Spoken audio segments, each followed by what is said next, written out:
Numeri 23. William het vir Balak gesê: Bou vir my 7 altare op hierdie plek. Jy moet 7 bulle en 7 ramme voorberei om te offer. Balak het gemaak soos William gevra het. Hy en William het 'n bul en 'n ram op elke altaar geoffer. William sê toe vir Balak: Bly hier staan by die offers wat jy gebring het. Laat ek gaan kyk of die Here my nie miskien wil ontmoet nie. Ek sal vir jou kom sê wat hy my laat sien het en aan my geopenbaar het. William het toe op 'n kaal koppie geklim. God het William daar ontmoet. Hy het vir God gesê: Ek het 7 altare gebou en op elkeen 'n bul en 'n ram geoffer. Die Here het toe vir William gesê wat hy vir Balak moet sê. Hy het gesê: Gaan terug na Balak toe en gee vir hom hierdie boodskap. Toe hy by Balak terugkom, het die koning en al die amptenare van Moab by die brandoffers gestaan. Hy het die boodskap oorgedra. Van Aram af het Balak my laat kom. Die koning van Moab het my laat kom vanaf die berge in die ooste. Hy het gesê: Kom vervloek Jakob vir my. Kom kondig Israel se ondergang aan. Hoe kan ek hulle vervloek vir wie God nie vervloek het nie? Hoe kan ek ondergang voorspel vir hulle vir wie die Here dit nie gedoen het nie? Ek sien hulle van bo, van die kraanse af. Bo van die heuwels af hou ek hulle dop. Ek sien 'n volk wat op hulle eie is, wat by die nasies nie getel word nie. Wie kan Jakob se nageslag tel? Wie kan selfs 'n kwart van Israel tel? Mag ek as 'n regverdige sterf. Mag my dae soos hulle sin eindig. Balak vra toe vir William: Wat maak jy met my? Ek het jou gebring om my vyand te vervloek, maar jy staan en seën hulle. William het geantwoord: Ek kan net dit sê wat God my mee gedeel het. Balak sê toe vir hom: Kom saam met my na 'n ander plek toe. Jy sal van daar af 'n deel van die Israeliete kan sien. Vervloek hulle vir my van daar af. Hy het hom na die top van die Pisgaberg in die vlakte van Sofim toegevat. Daar het hy 7 altare gebou. Op elkeen het hy 'n bul en 'n ram geoffer. William sê toe vir Balak: Staan net so hier by jou brandoffers. Ek sal die Here daar ander kan ontmoet. Die Here het William ontmoet. Hy het vir hom nog 'n boodskap gegee. Hy het vir hom gesê: Gaan terug na Balak en gee vir hom hierdie boodskap. Hy is toe terug na Balak toe.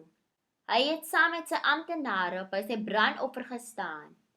Wat sê die Here? Het Balak vir hom gevra. Hy het hierdie boodskap gebring. Staan op, Balak, luister, hoor mooi wat ek vir jou sê. Seun van Sipor, God is nie 'n mens dat hy sal lieg nie. Hy is nie 'n mens wat ekskuus sal sê nie. Het hy al ooit iets gesê wat hy nie gedoen het nie? Het hy iets beloof wat hy nie nagekom het nie? Ek het die opdrag gekry om te seën. Hy het geseën en ek kan dit nie omdraai nie. Hy het vir Jakob nie teëspoed in gedagte nie. Hy het nie moeilikheid in die vooruitsig vir Israel nie. Die Here sy God is by hulle. Hy is koning oor hulle. Hy het hulle uit Egipte bevry. Hy is vir Israel soos die brute krag van 'n bees. Geen voorspelling kan iets doen aan Jakob nie. Geen waarsêry het krag teen Israel nie. Van Jakob sal gesê word: Watter wonderlike dinge het God vir Israel gedoen. Die volk staan op en rek hom uit soos 'n leeu. Hy gaan nie lê voor hy sy prooi opgevreet het nie, voor hy die bloed gedrink het van die een wat hy gevang het nie. Balak sê toe vir William: As jy nie hulle gaan vervloek nie, mag jy hulle ook nie seën nie. William het Balak geantwoord: Het ek dan nie vir jou gesê dat ek alles moet doen wat die Here vir my sê nie? Balak sê vir William: Kom, laat ek jou na nog 'n ander plek toe vat. Miskien is dit reg vir God om hulle van daar af te vervloek. Balak het Bileam toe na die plek van Peorberg gevat wat oor die woestyn uitkyk. Bileam het weer vir Balak gesê: "Bou vir my hier 7 altare. Jy moet 7 bulle en 7 ramme voorberei om daar te offer." Hy het gemaak soos Bileam vir hom gesê het. Hy het die beeste en ramme op die altare geoffer. Numeri 24. Bileam het toe begin insien dat die Here eerder vir Israel wil seën. Hy het nie aangegaan om soos gewoonlik na voorspellings te soek nie. Hy het na die woestyn toe gedraai. Daar het hy gesien hoe Israel volgens hulle stamme staan. Die Gees van God het toe oor hom gekom. Hy het die volgende boodskap gebring: "So sê Bileam, die seun van Beor, sy oë het oopgegaan. Hy het God se woorde gehoor. Hy het 'n gesig van die Allerhoogste gesien. Hy val neer op die grond met sy oë wawend oop. Hoe pragtig is jou tente, Jakob. Hoe mooi is die plek waar jy bly, Israel. Dit is uitgestrek soos 'n vallei, soos 'n tuin langs 'n stroom, soos alwyne wat die Here geplant het, soos sederbome langs die water. Water vloei uit sy houers, sy nageslag is by oorvloedige waters. Sy koning is beroemder as Agag, sy koninkryk gaan van krag tot krag. God het hom uit Egipte bevry, met die krag van 'n bul. Nasies wat vyandig is teen hom, die verslind hy. Hy vergruis hulle bene en skiet sy pyle op hulle af. Hy buig en gaan lê soos 'n leeumannetjie. Hy is soos 'n leeu, niemand kan hom teenstaan nie. Elkeen wat jou seën, is geseënd. Elkeen wat jou vervloek, is vervloek." Balak het toe woedend geword vir Bileam. Hy het sy hande teen mekaar geklap en vir hom geskreeu: "Ek het jou laat kom om my vyande te vervloek. Dit is nou al 3 maal dat jy hulle geseën het. Maak dat jy wegkom na jou huis toe. Ek het wel gesê ek sal jou beloon, maar die Here het nou jou beloning weggevat." Bileam het vir Balak gesê: "Onthou jy nie dat ek vir die boodskappers wat jy gestuur het gesê het, al gee Balak vir my sy paleis vol silwer en goud, ek kan nie enige iets anders sê as wat die Here vir my gee nie, of dit nou goed of kwaad is. Ek gaan nou terug na my mense toe, maar laat ek jou 'n bietjie inlig oor wat hierdie volk in die toekoms met jou volk gaan doen." Hy het toe die volgende boodskap gebring: "So sê Bileam, die seun van Beor, 'n man wie se oë oopgegaan het. Hy hoor die woorde van God en weet wat die Allerhoogste besluit het. Hy sien die visioene wat die Almagtige vir hom gee. Hy val op die grond neer met sy oë wawend oop. Ek sien iets, maar dis nie onmiddellik nie. Ek sien hom, maar hy is nog nie naby nie. 'n Ster kom uit Jakob, 'n scepter kom uit Israel. Hy verpletter Moab se voorkop. Hy verwoes sy opstandige nageslag. Edom sal oorwin word. Seir sal oorlogsbuit word vir sy vyande. Israel sal met mag oorwin. Uit Jakob sal 'n heerser opstaan. Hy sal hulle wat oorbly in die stad vernietig." Bileam het na Amalek gekyk en hierdie boodskap oor hom gebring: "Amalek was die grootste onder die volke. Sy einde is om vernietig te word." Hy het na die Keniete gekyk en die volgende boodskap gebring: "Jou blyplek is veilig. Jou skuiling is tussen die rotse.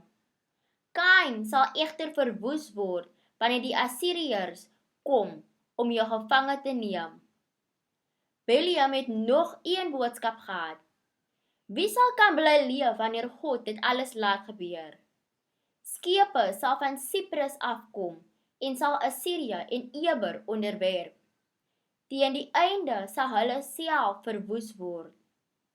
Bileam het toe huis toe gegaan. Balak het sy eie koers ingeslaan. Numeri 25. Terwyl Israel by Sittim gebly het, het die volk hulle self besoedel. Hulle het by Moabitiese vroue geslaap. Hierdie vroue het die volk uitgenooi om saam met hulle offers vir hulle gode te bring. Die volk het saam met hulle geëet en die gode van Moab aanbid. Hulle het begin om vir Baal Peor te aanbid. Die Here was baie kwaad vir Israel. Die Here het vir Moses opdrag gegee. Kry al die leiers van die volk bymekaar. Hang hulle in die helderdag by die tabernakel op, sodat die Here se woede kan bedaar. Moses het die stamhoofde van Israel aangesê om elke persoon wat Baal Peor begin aanbid het, dood te maak. Terwyl Moses en gemeenskap nog so by die ingang van die tabernakel gestaan en huil het, het 'n man uit Israel openlik daar aangekom met 'n vrou uit Midian. Toe die priester Pinjas, seun van Eleazar, die seun van Aaron, dit sien, het hy tussen die mense opgespring en 'n spies gegryp. Hy het die man agterna gesit na sy tent toe. Hy het die spies dwars deur die Israeliet en deur die vrou se maag gegooi. Dit het die plaag wat oor Israel gekom het, laat opbou. Daar het 24,000 mense aan die plaag gesterf. Die Here sê toe vir Moses, die priester Pinjas, seun van Eleazar, die seun van Aaron, het my woede van die Israeliete af weggevat, toe hy my eer onder hulle beskerm het. Dit het verhoed dat ek die Israeliete terwille van my naam voor die voet uitgewis het. Sê vir hom dat ek 'n onvernietigbare vredesverbond met hom sluit.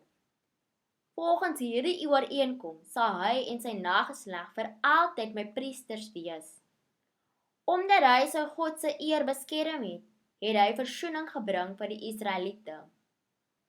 Die Israelitiese man wat saam met die Midianitiese vrou doodgemaak is, sy naam was Simri. Die seun was Salu. Hy was een van die leiers uit die stam van Simeon. Die Midianitiese vrou wat doodgemaak is, sy naam was Kosbi, die dogter van Sur, een van die leiers van die Midianiete. Die Here het toe vir Moses gesê, val die Midianiete aan en roei hulle uit, oor die optrede van Kosbi, die dogter van die Midianitiese leier. Dis sy wat doodgemaak is toe die plaag oor Peor julle getref het. Die Midianiete het julle mislei en onder valse voorwendsels ooreed om Baal Peor te aanbid.